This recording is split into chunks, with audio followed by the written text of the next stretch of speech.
Tenemos en nuestros estudios a Luis Madera, viceministro de Planificación e Inversión Pública del Ministerio de Economía, Planificación y Desarrollo. Bienvenido, un placer tenerte con nosotros. Muchas gracias, Laura, y muchas gracias a todos por la invitación esta mañana.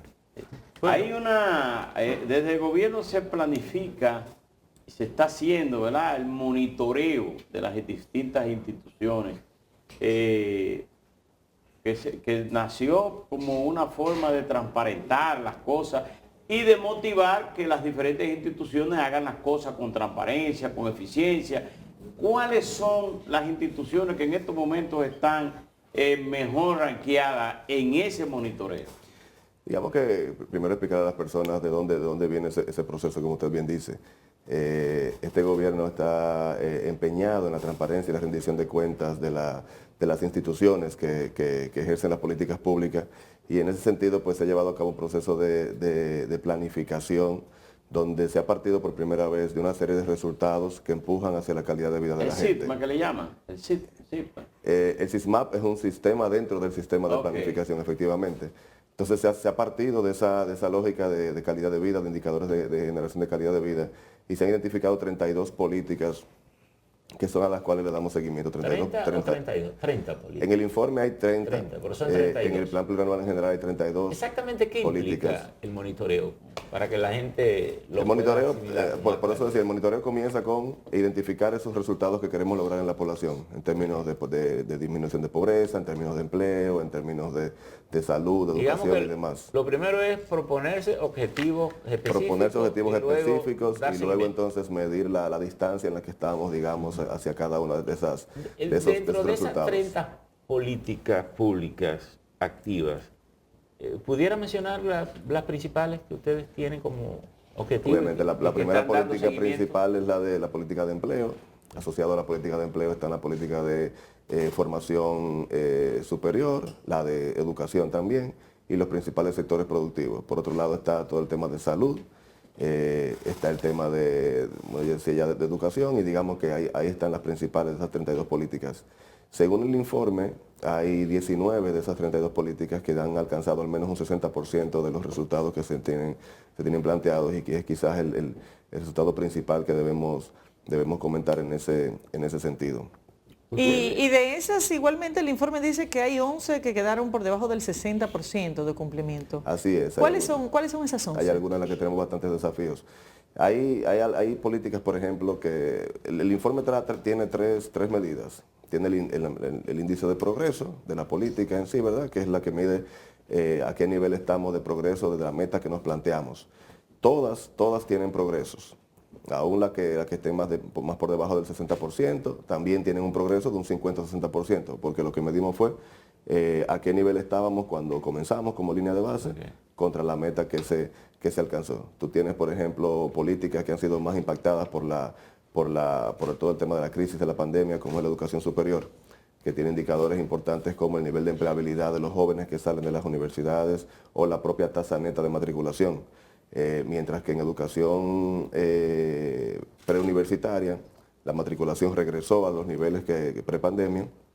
En la parte de educación superior todavía no se logra regresar a la matrícula prepandemia, que son políticas que obviamente no dependen solamente del gobierno, porque en educación superior obviamente el Estado es regulador de la educación, más digamos, son las universidades privadas las que ofrecen la información, pero todavía no llegamos. Teníamos una tasa de un 23% antes de la pandemia, ahora mismo bajamos a un 20% durante la pandemia y estamos ahora en un 21.7%. Entonces, todavía no llegamos al nivel en que esa estábamos política antes.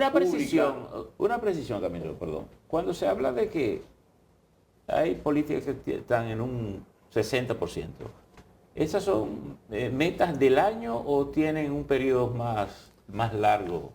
Es decir, cuando ustedes dan seguimiento y dicen que se cumplió en un 60%, ¿es con respecto a la ejecución de este año? Con respecto al 2022. Es la ejecución a diciembre de 2021 con respecto a la meta de 2022. Con los indicadores que se fijaron. Con los indicadores que se fijaron. Y cuando esas metas no se han cumplido, ¿han identificado ustedes, bueno, usted mencionaba ahora lo de la pandemia, que afecta a la educación superior, y hay que suponer que en el caso de la educación no es dinero, porque ahora tenemos la crisis de la abundancia, tenemos dinero.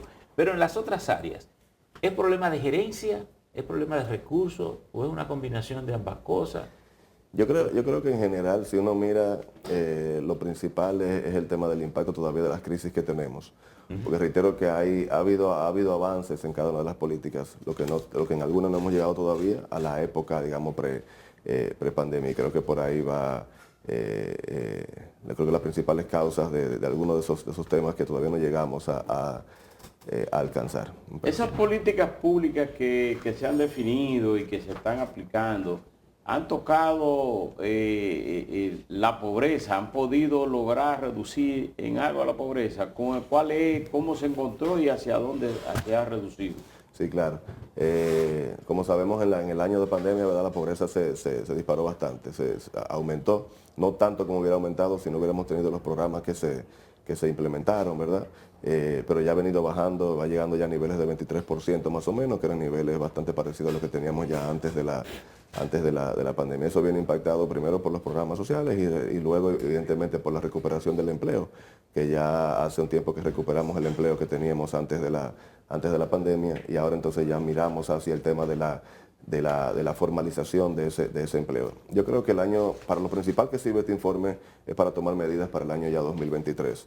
Es hacia a lo que trabajamos. Ese informe se le presenta a las instituciones para poder trabajar ahora en un plan de acción para el año 2023, que es probablemente el primer año en que podemos trabajar, basado principalmente en esa planificación, ya no recuperando, digamos, necesariamente los valores anteriores, sino trabajando en darle calidad a esos datos y a esas políticas que estamos... Y ayúdanos a entender algo, porque como normalmente han históricamente ocurrido las cosas, es que el Ministerio de Economía, Planificación y Desarrollo establece unos indicadores muy interesantes a través de unas políticas y unos objetivos muy bien ponderados, y luego las instituciones terminan haciendo lo que les da la gana. ¿Cómo ha mejorado o qué se está haciendo para mejorar la coordinación entre el Ministerio y estas políticas y esos objetivos y lo que efectivamente hacen cada una de las carteras que están a cargo de la implementación de estas políticas? Esa es una muy buena pregunta. Hemos caminado, digamos, durante estos 2 años en pos de eso. Podemos mencionarte 4 cosas. Una, la articulación entre los entes rectores, digamos, del sector. Presidencia, Ministerio de Economía, Planificación y Desarrollo, Hacienda y Ministerio de Administración Pública. Lo que ha permitido que como rectores pues tracemos las mismas pautas a las instituciones. Eso es un elemento. Eso incluye temas que antes eran muy difíciles de lograr, que era como la articulación de la planificación y el presupuesto. Esa disociación comenzaba justamente en la asignación presupuestaria, que iba a veces disasociada de los objetivos de la planificación. Ahora se ha logrado esa articulación entre la Dirección de Presupuesto y nosotros, y al momento de planificar y al momento de ir a presupuestar se está apuntando hacia las mismas metas. Hemos identificado los mismos programas protegidos y los mismos programas orientados a resultados. Luego, eso entonces conlleva unas mesas de seguimiento. Hemos identificado 12 mesas de seguimiento de políticas, no de instituciones, porque en una mesa de una política pueden ir 8, 9, 10 instituciones. Y en esas mesas trimestrales de seguimiento, entonces se le va dando seguimiento a cada uno de esos indicadores. Esos indicadores que están en ese informe, las instituciones lo conocen hace tiempo, porque es sobre ellos que vamos trabajando cada 3 meses y tomando medidas, tomando pautas. Por ejemplo, que nos hemos dado cuenta de que en temas como el trabajo con la juventud y el empleo, por ejemplo, históricamente se ha hecho muchas cosas, pero en territorios distintos. Entonces tú llevas programas, por ejemplo, de reinserción social y laboral de los jóvenes que están ya, digamos, fuera del sistema, jóvenes que están ya consumiendo drogas, jóvenes que están ya quizá en temas delictivos. Entonces lo trabajan en un territorio. Y luego los programas de primer empleo juvenil en otros territorios. Entonces no puedes conectar las políticas. Y el esfuerzo que hemos hecho desde el Ministerio y desde los rectores es justamente articular esas políticas. Tú tienes programas como Oportunidad 1424, que trabaja con esos jóvenes que están fuera del sistema.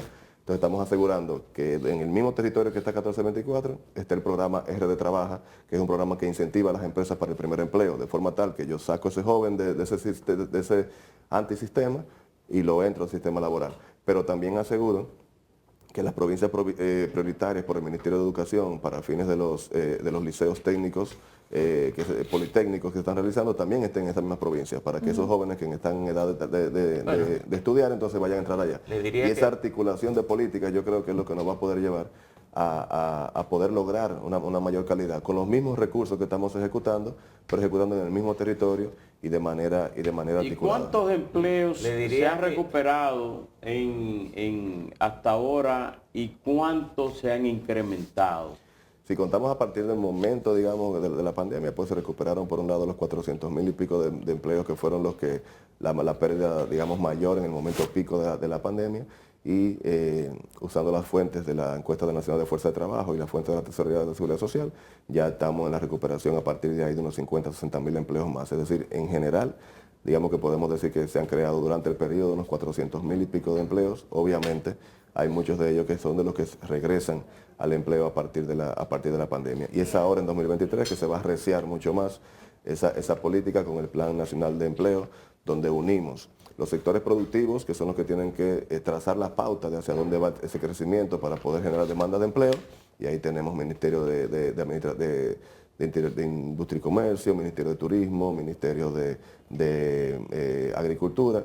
Por otro lado, las instituciones que tienen que formar a la gente, a los jóvenes, para que puedan acceder a esos empleos, y ahí tenemos sentado en la misma mesa al Ministerio de Educación Superior, al Instituto Tecnológico de las Américas y al Infotep, y en el centro el Ministerio de Trabajo, que es el que tiene el programa principal, que es RD Trabaja, que busca generar las capacidades e incentivar las demandas, incluyendo con pagos de pasantías y de salario, tres meses iniciales de salario para los jóvenes de primer empleo de las empresas.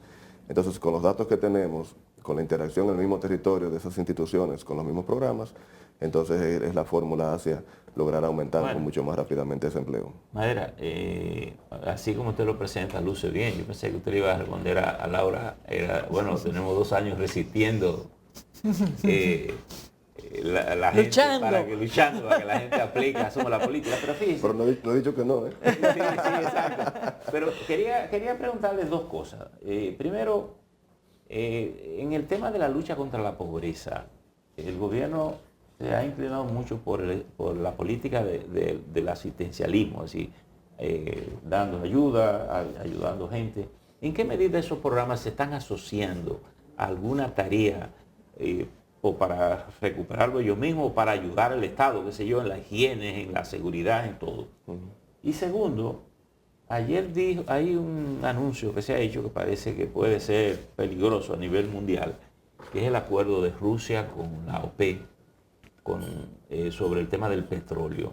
Y de hecho Estados Unidos reaccionó ayer acusando a Rusia de usar el petróleo en medio del clima para sacar el provecho. ¿Pudiera afectar esto muchas de estas políticas que el gobierno está priorizando? Sí, yo creo que sí, que todos los temas, digamos, de la política, de la geopolítica y de la economía como instrumento de la geopolítica, como el caso de los precios del petróleo, obviamente que terminan afectando. A nuestros países lo que les queda es estar, obviamente, pues generando escenarios en función de esa incertidumbre que pueda traer, y preparando, digamos, escenarios para cómo utilizar de la mejor manera posible los recursos económicos.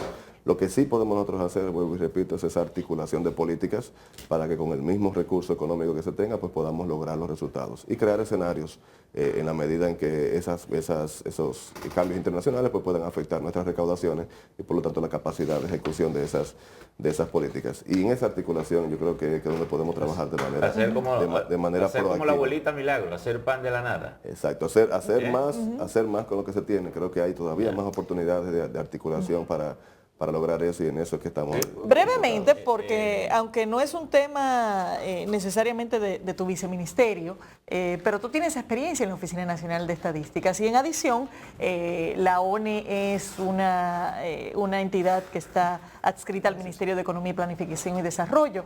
¿Cómo se ha ido evaluando el cierre del proceso del censo y cuáles son las expectativas para los próximos meses? Mire, efectivamente la Oficina de Estadística y los datos censales y los datos de las encuestas son la base principal de este informe, de estos 474 indicadores que estamos midiendo en este informe.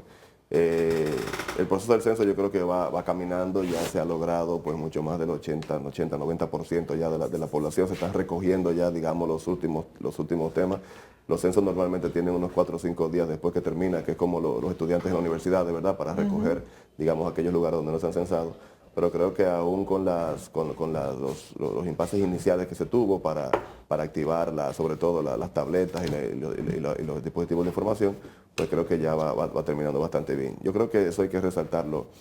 Quizás se ha tenido un poco más de tiempo para la recolección, pero ese tiempo se va a recuperar al momento del procesamiento, porque la ventaja que tiene haber hecho el levantamiento con los dispositivos informáticos es que reduce mucho más el tiempo del procesamiento y ahora en términos de calidad de la información. Entonces yo creo que ese tiempo se va ya a recuperar y de manera pues muy rápida. Históricamente vamos a tener los datos de la población que necesitamos para poder tener las bases de datos para poder medir mejor esos indicadores que Luis tenemos. Madera Suel, Le muchísimas hemos gracias. brindado un cafecito, pero yo no quería que usted se fuera sin decirme si los programas sociales del gobierno lo estamos asociando a alguna actividad productiva.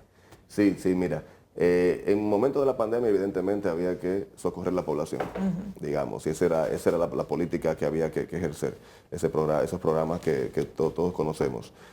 Sin embargo, en la visión del gobierno, el programa de gobierno y el plan plurianual del sector público, la visión en términos de la protección social, que ya no se llama ni siquiera protección social en el argot del gobierno, sino creación de oportunidades justamente.